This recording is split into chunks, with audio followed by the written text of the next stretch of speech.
Mathias Villam va nous parler de la rééducation à l'effort. Vous savez que nous sommes en train de mettre en place ce qu'on appelle la Ligue contre l'obésité, qui va essayer de mettre à disposition pour les patients des structures d'activité physique qui soient très faciles d'accès, en tout cas au niveau financier, grâce à l'athlétisme en Languedoc-Roussillon. Même au niveau national, il y a des ligues, des fédérations sportives comme le golf, le tennis, qui sont intéressées pour participer à la rééducation, à l'effort des patients. Moi, je suis convaincu que les kinésithérapeutes ont un rôle majeur. C'est vrai qu'à Montpellier, on a commencé depuis pas mal d'années à prescrire des séances de kinésithérapie après les opérations à 2 mois pour rééduquer les patients à l'effort. Donc on va travailler, on va faire un groupe de travail avec quelques professionnels de santé qui sont dans la salle ce soir. Mais Mathias a déjà... Donc Mathias, je vous le présente parce qu'il ne va peut-être pas se présenter. Il est kinésithérapeute à Nîmes, ancien champion de golf, d'après ce que j'ai compris, ancien obèse aussi, on peut le dire, tu nous diras peut-être tout à l'heure. Donc quelqu'un qui comprend très bien le problème de l'obésité. Et donc tu vas nous présenter tes projets, tes actions sur la région de Nîmes. C'est une association régionale Comédie, donc vous voyez, on est à 7, mais il y a les Nîmois, il y a même un gars de Perpignan là, qui est venu tout à l'heure, un Argentin, j'ai vu arriver.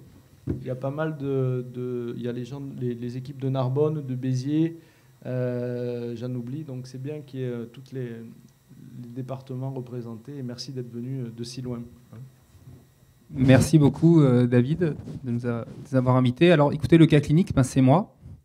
Donc voilà, moi j'ai fait 117 kilos à 17 ans, plus de 165 kilos à 25 ans, à peu près 100 kilos à 25 ans, sans chirurgie, sans aide entre guillemets, en apparence. Et globalement, j'ai eu la sensation de ne plus être obèse à 35 ans. Voilà. Et au milieu de tout ça, l'activité sportive est-il un outil contre l'obésité ?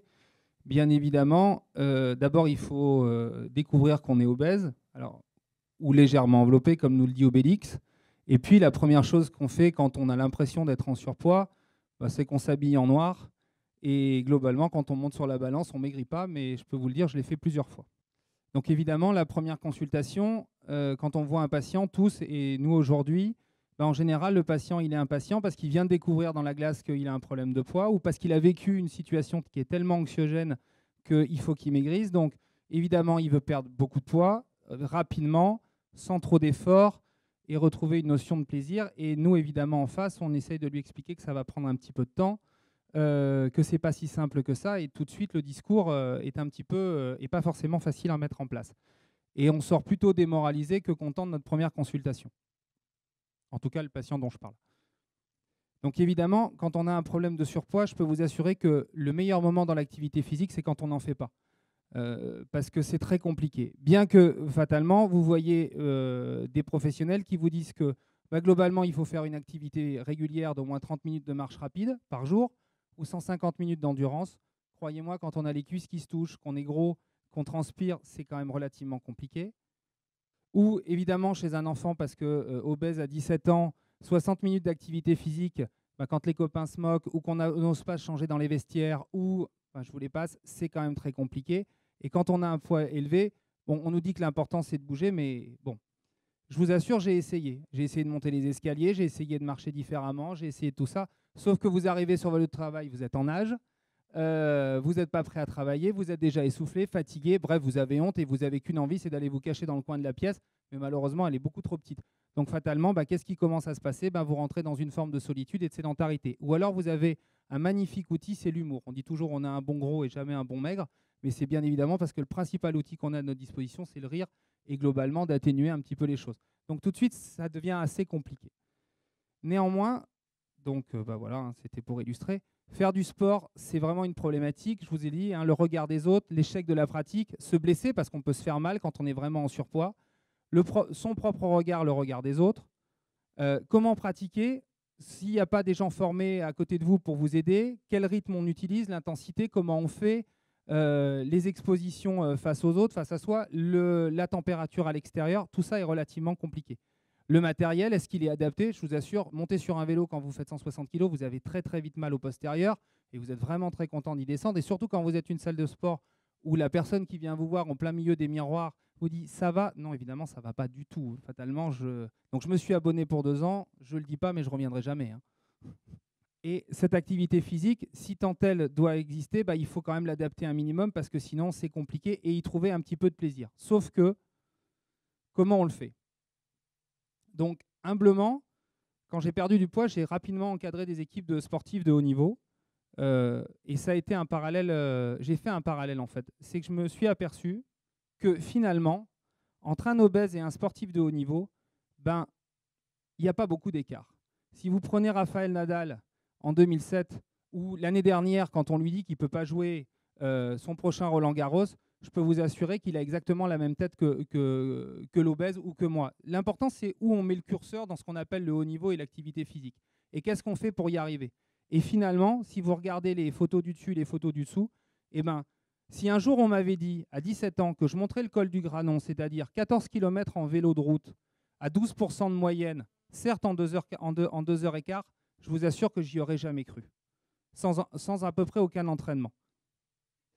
Et la joie, vous voyez, elle est quasiment similaire à Rafael Nadal qui gagne son 8e, parce que si vous avez regardé un peu l'actualité, il n'a parlé que des gens qui l'ont aidé à gagner pour une fois. Cette victoire est extrêmement humaine, et je la compare globalement à une aventure comme un sportif, quelqu'un qui veut perdre du poids et qui y arrive, et surtout qui arrive à le fixer. Parce que l'important, c'est pas d'en perdre, ça c'est relativement facile. Ce qui est important, c'est d'essayer de ne pas en reprendre. Et comment on fait pour ne pas en reprendre? Qu'est-ce qu'on fait d'une nouvelle vie, d'un nouveau corps? Comment il marche? Il y a des gens, moi je ne savais pas, honnêtement, à 25 ans, 60 kilos de moins, j'avais un corps, je ne savais pas quoi en faire. Donc évidemment, qu'on soit opéré ou non, l'intérêt de l'activité physique, c'est de contribuer ou d'éviter de reprendre du poids. J'ai fait une petite anecdote sur l'aspect hormonal, c'est effectivement de sécréter tout le système hormonal qui va nous permettre de nous aider à brûler des graisses, de lutter contre les pathologies vasculaires, de retonifier son corps, de le préparer à quelque chose, et surtout de prévenir tous les risques de santé, de psychologie, et surtout d'essayer de sortir de la sédentarité. Pour ça, il y a des principes qu'il faut retrouver dans une séance de sport assez basique. C'est un travail aérobie pour permettre l'oxydation des graisses, mais encore une fois, quand vous êtes en surpoids, faire 150 minutes de sport, je vous assure que même quand vous n'êtes pas en surpoids, c'est très compliqué, croyez-moi. De faire de la musculation, comment on fait? Et il y a un outil qui est très très intéressant et sur le plan psychologique, c'est le travail intermittent. Les bénéfices, en tout cas d'une séance type comme je vous l'ai montré au-dessus, c'est qu'on va avoir un travail sur la répartition des graisses, qu'on va améliorer nos performances, que logiquement à la sortie, si c'est bien fait avec des professionnels de santé, on a un certain bien-être, une meilleure mobilité articulaire et moins de douleur. Et surtout, on sort de la sédentarité. Donc, en fait, j'ai monté un cabinet. Fort de ça, je me suis dit, 12 ans d'expérience professionnelle dans un cabinet classique, j'ai voulu monter une équipe pluridisciplinaire. J'ai intégré dans le cabinet, on a un plateau de 270 mètres carrés, 2 préparateurs physiques, on est 4 kinés, une diététicienne et, fatalement, le patient qui est envoyé par un médecin. Dans l'idée, finalement, je vous rejoins complètement, on mange moins, on bouge plus, on maigrit. Ça ne marche pas. Par contre, l'activité physique, c'est un outil pour dépenser de l'énergie. Et ça, c'est important. Donc, on est parti comme ça. Donc, on démarre comment? On accueille le patient, on fait un bilan, ou dans le sport, on appelle ça un dépistage. Tous les kinés du sport ou les médecins qui ont l'habitude de travailler avec des sportifs font ça aisément. Je pense que la personne en surpoids, il faut faire pareil. Ça permet surtout d'essayer d'établir un objectif. Rafael Nadal m'aurait dit « je veux gagner un 8e Roland-Garros ». Une personne en surpoids, il faut bien qu'elle ait un objectif. Parce que si elle n'a pas d'objectif pour essayer de perdre du poids ou de faire du sport, pourquoi elle ferait du sport? Alors en général, l'objectif, c'est de perdre du poids, donc ils font tout de suite plein d'activités. En général, ils se blessent et on les récupère dans les cabinets parce qu'ils sont blessés. Donc, ils ne peuvent plus bouger, donc ils mangent. Enfin, en l'occurrence, je parle de moi. Donc, l'idée, c'est de sortir des conclusions. Et en fonction des conclusions, peut-être qu'on va devoir faire de la kiné parce que si on peut bouger plus, on va dépenser de l'énergie. Peut-être qu'on va pouvoir directement les mettre au sport. Peut-être qu'il va falloir le combiner avec un suivi alimentaire. Peut-être qu'il va falloir un suivi psychologique ou dans le sport, un préparateur mental. Aujourd'hui, dans le sport, il n'y a pas un sportif, même en structure, avec les plus jeunes, qui n'a pas une rencontre avec un préparateur mental. Pourquoi aujourd'hui on ne présenterait pas les techniques comportementalistes ou d'autres choses comme étant de la préparation mentale? C'est en plus un peu plus positif que de parler de psychiatres, psychologues, qui font un peu peur à tout le monde. Et un suivi médical qui était loin. L'objectif, sortir de la sédentarité. En fonction des conclusions, on se place dans la pyramide que vous avez vue. Alors, je ne sais pas comment je reviens en arrière. Voilà. On se place dans la pyramide que vous avez vue et en suivant de l'étage, on fait des soins, ou on bouge, on fait des soins, ou on fait que bouger et éventuellement derrière, on fait de l'athlétisation. Le kinésithérapeute. Honnêtement, la première fois où des médecins m'ont envoyé des patients en surpoids, je me demandais à quoi j'allais servir. Pourtant, je connais plutôt un peu le sujet. Je me suis dit, finalement, un kiné, l'obésité, bon, à part soigner des pathologies, finalement, je me suis rapproché de cette théorie de dire qu'un obèse, c'est un sportif de haut niveau. Oula, ça va vite. Qui est de dire, voilà, la relation avec l'activité physique en fonction du bilan. Quand on fait du sport, il y a une chose qui me paraît fondamentale, c'est qu'aux premières activités sportives, il faut que ce soit une vraie notion de plaisir. Si on repart avec des douleurs et de la frustration, on n'y revient pas. Donc finalement, la kiné, comme le sport de niveau, peut servir autour de l'activité à échauffer ou à corriger les douleurs après l'effort. C'est aussi une action contre le stress parce qu'on touche les gens. Moi, je me suis rendu compte avec les médecins avec lesquels j'ai la chance de travailler aujourd'hui que finalement, vous touchez peu vos patients. Nous, les kinésithérapeutes, la première chose qu'on leur demande une fois que globalement on leur a parlé, c'est déshabillez-vous. Je peux vous assurer que c'est un peu compliqué et qu'il y a un outil qui m'aide, c'est ma photo. Parce que globalement, je rentre dans la meute. Ils ont moins de problématiques à se déshabiller. Et globalement, j'essaye d'avoir une attitude englobante qui part à distance et qui se rapproche du patient et en les rassurant, en leur disant que je vais passer par les épaules et par derrière. Parce que de face, c'est très compliqué. Voilà. Et sous couvert d'un bilan, mais c'est important. Finalement, c'est la première fois qu'ils se déshabillent devant quelqu'un. Dans le cadre d'une activité sportive, ils s'y attendent pas forcément, à nu, dans une pièce lumineuse, où ils ne peuvent pas se cacher. C'est très, très perturbant. Et presque là, on aurait déjà besoin du préparateur mental. Et ensuite, on les touche, on les masse. Il y a une manière de masser forcément les personnes en surpoids, parce que c'est compliqué, parce qu'ils sont gênés, parce que la peau bouge, parce qu'il faut aller chercher des muscles en profondeur, parce que ça fait mal, parce qu'ils ressentent un certain nombre de choses par tout le système sensitif. Donc, c'est une approche. Mais on voit qu'au bout d'un moment, pareil, ce corps qui fait moins mal et qui bouge un peu mieux, on peut en faire quelque chose. Donc, le rôle du kiné, finalement, est important.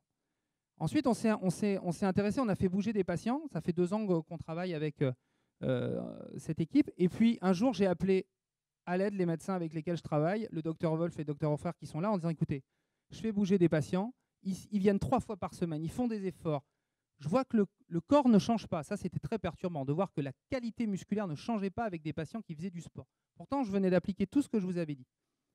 Et en fait, je me suis intéressé à ce qu'on appelle le métabolisme basal. Donc là, vous avez une vidéo qui tourne, et si vous la regardez, je pense qu'on sait tous ça, mais moi, ça m'a impressionné quand j'ai vu ces coupes. Finalement, c'est le nombre de muscles qu'il y a entre la peau et les vertèbres, ce n'est que le plan postérieur. Et finalement, on se rend compte qu'un obèse, bon, je ne peux pas me lever pour vous montrer, mais en fait, un obèse, ça ne va jamais dans l'instabilité. Quand on est en surpoids, on ne quitte jamais sa base de sustentation parce qu'on tombe. Donc les muscles profonds, les muscles posturaux ne travaillent jamais. Jamais, jamais, jamais. Quand vous les massez, ils sont raides, ils sont douloureux. Donc ça veut dire qu'ils ne dépensent pas d'énergie du tout. Et en plus, comme ils sont pas là et qu'ils sont donc pas protecteurs, la moindre activité physique qu'on fait, on se blesse et on se fait mal. Donc la première étape importante, nous, dans notre rôle kiné préparateur physique, c'est de réveiller ces muscles profonds et ces muscles de la stabilisation. Exactement ce qu'on fait dans le sport de haut niveau.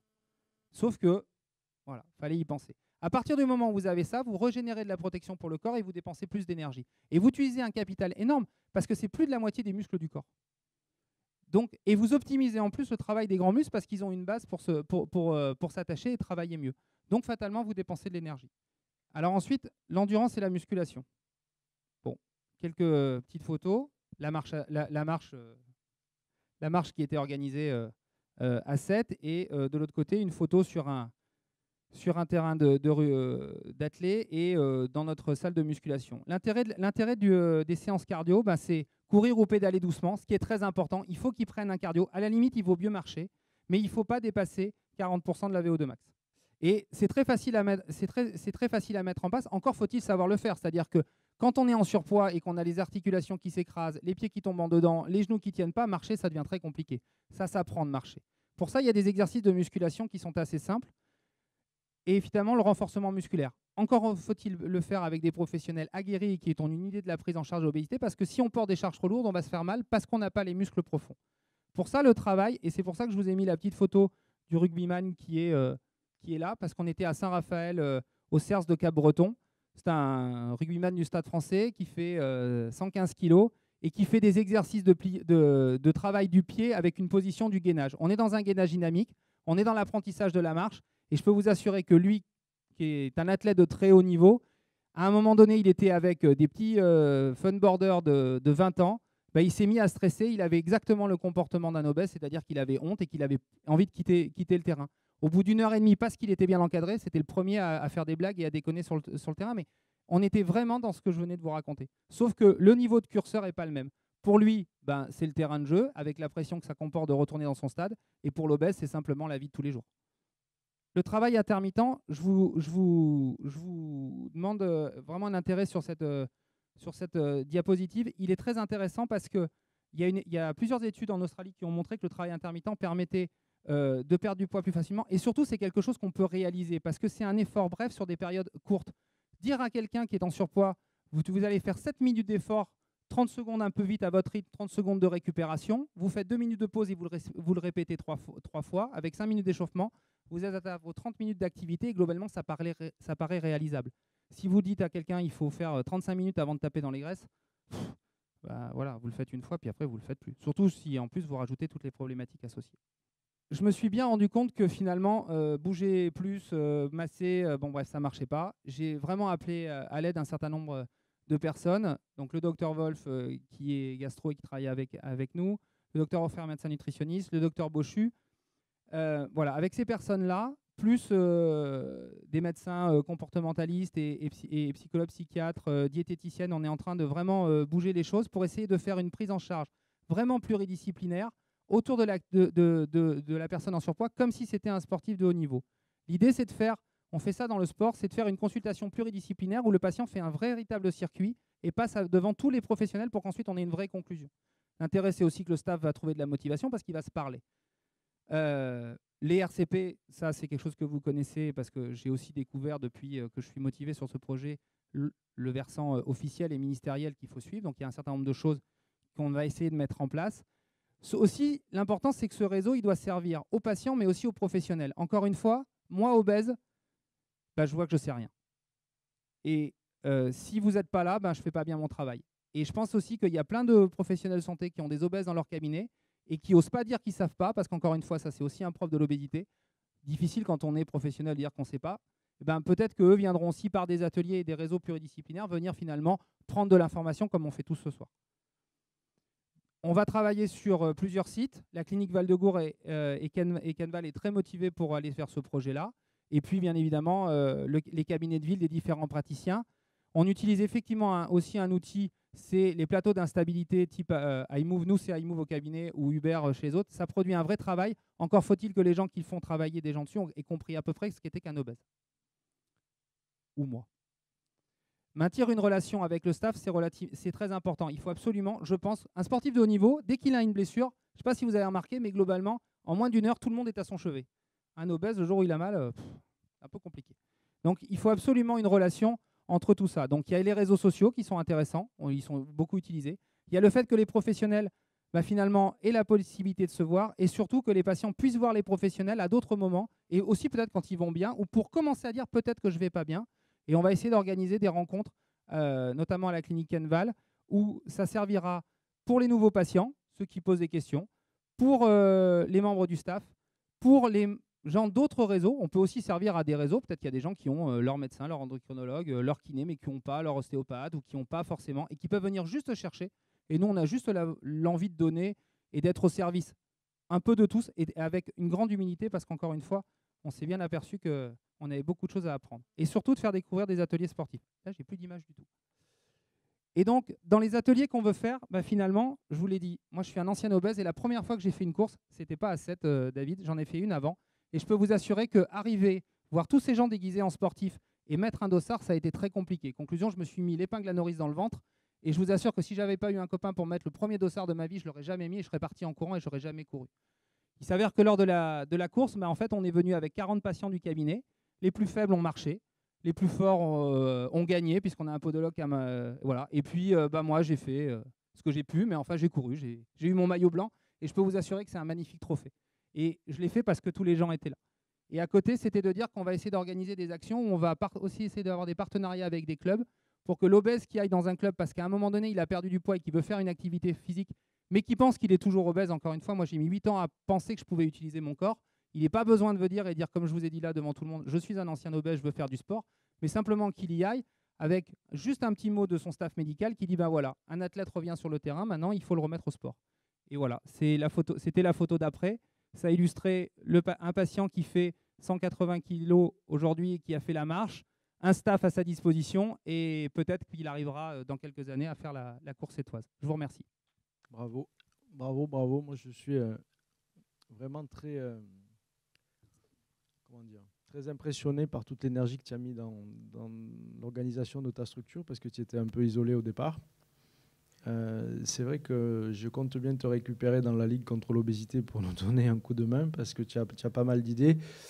L'activité physique, on dit que ça ne fait pas maigrir, on est d'accord. Moi, je pense qu'il y a une cible aussi, c'est le surpoids. C'est-à-dire qu'il va falloir communiquer de plus en plus sur les patients entre 25 et 30 d'IMC, voire 30 et 32, et essayer de promouvoir cette activité physique. Parce que là, par contre, si tu fais de l'activité physique de façon régulière, je pense que c'est plus facile, comme l'a dit tout à l'heure Edouard, d'avoir un impact. Est-ce que vous avez des questions dans la salle? Oui, Patrick? Oui, est-ce que vous pouvez nous préciser un petit peu ce que vous faites avec le préparateur mental chez les nouvelles? Alors, ça marche ou pas? Je ne vais pas pouvoir vous préciser grand-chose parce que, en toute honnêteté, j'ai appelé tous ces... Comme je vous l'ai dit, ça fait 1 an et demi qu'on travaille sur le sujet et en fait, je les ai appelés à l'aide parce que j'y arrivais pas. Cette motivation, elle est aussi due parce que je connais le sujet, que je suis passé par là, qu'avant d'être obèse, j'ai été en surpoids et peut-être que si j'avais eu quelque chose comme ça, ben, je m'y serais accroché ou pas. Et qu'en tout cas, quand on est obèse et qu'on remaigrit, à un moment donné, on repasse aussi par la case surpoids. Donc de toute façon, cette case, on la croise toujours.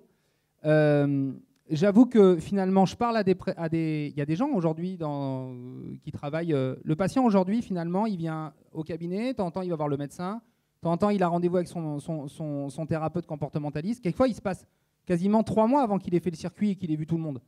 L'idée, c'est déjà de regrouper parce que je pense que ce qui est important, c'est la proximité. Et finalement, cette notion du préparateur mental, je sais ce qu'on fait dans le sport de haut niveau sur le préparateur mental.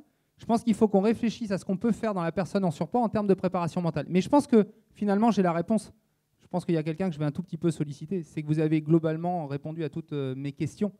C'est vous le préparateur mental, quelque part. Parce que c'est ça la préparation mentale. C'est comment, j'ai pas peur, comment un athlète de haut niveau ose shooter quand il est dans un stade et qu'il faut qu'il passe la pénalité. C'est un travail de préparation mentale. C'est pareil quand on est dans notre frigidaire et qu'il ne faut pas grignoter.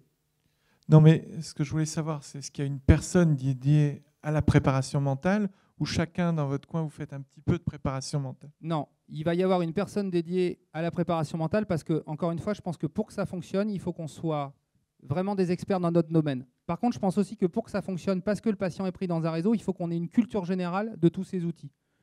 Voilà, parce que ce qui est important, c'est que nous, on est les personnes qui les voyons le plus, puisque nous, on les voit entre 2, 3, voire 4 ou 5 fois par semaine. Si on est capable de sentir qu'on a besoin d'un autre expert, eh ben, bon, le médecin généraliste ou la blessure, ça c'est facile.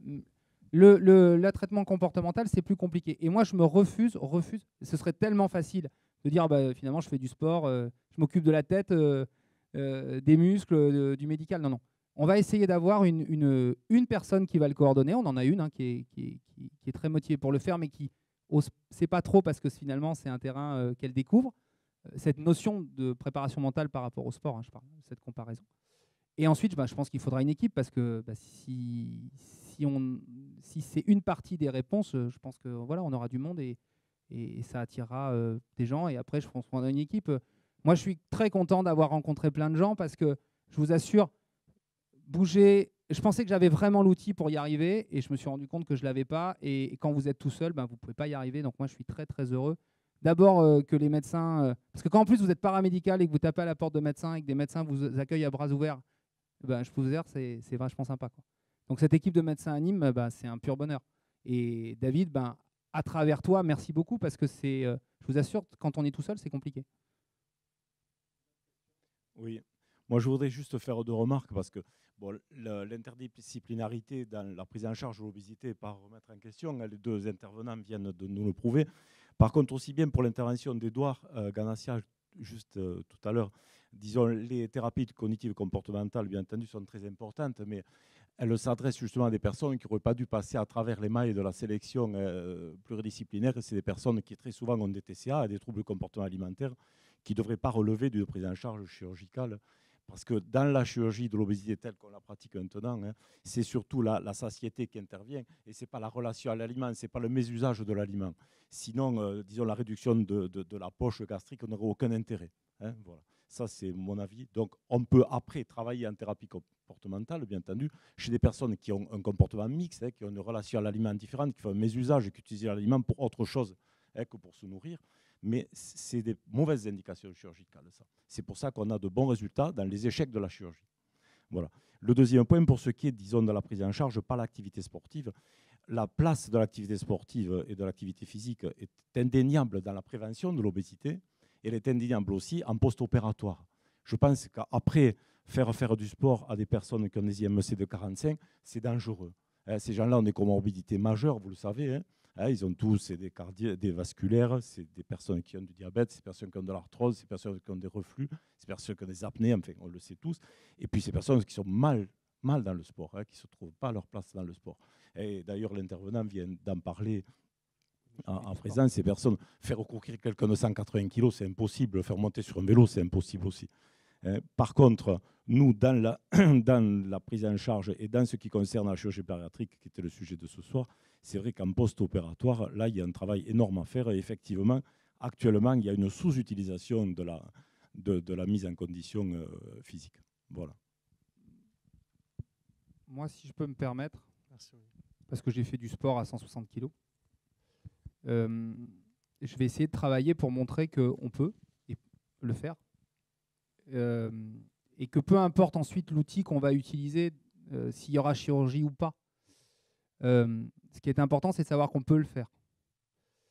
Voilà. Et par contre, pour pouvoir le faire, je pense qu'il faut des personnes, comme on fait pas le même travail avec un rugbyman. Et d'ailleurs, dans une équipe de rugby, on ne fait pas le même travail avec les avants, les milieux, les arrières. Voilà.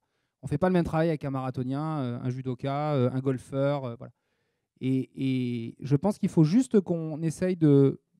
Enfin, des gens l'ont peut-être fait, moi, je n'ai pas trop trouvé dans les recherches que j'ai faites, de poser les problématiques d'une personne en surpoids. Quand vous voyez quelqu'un arriver, peu importe son problème, je pense qu'on peut toujours améliorer le potentiel du moment, quelle que soit la pathologie qu'on a. Et on le voit tous les jours au cabinet avec des gens qui ont d'autres pathologies que l'obésité, puisqu'il y a aussi des facteurs liés à la neurologie. Voilà.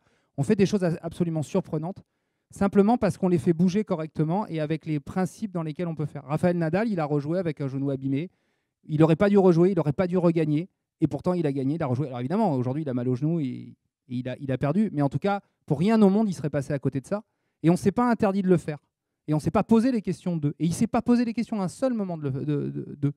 Juste parce qu'il savait pourquoi il le faisait. Et moi, je pense qu'on peut amener ça. Et ensuite, tous les outils sont les bienvenus.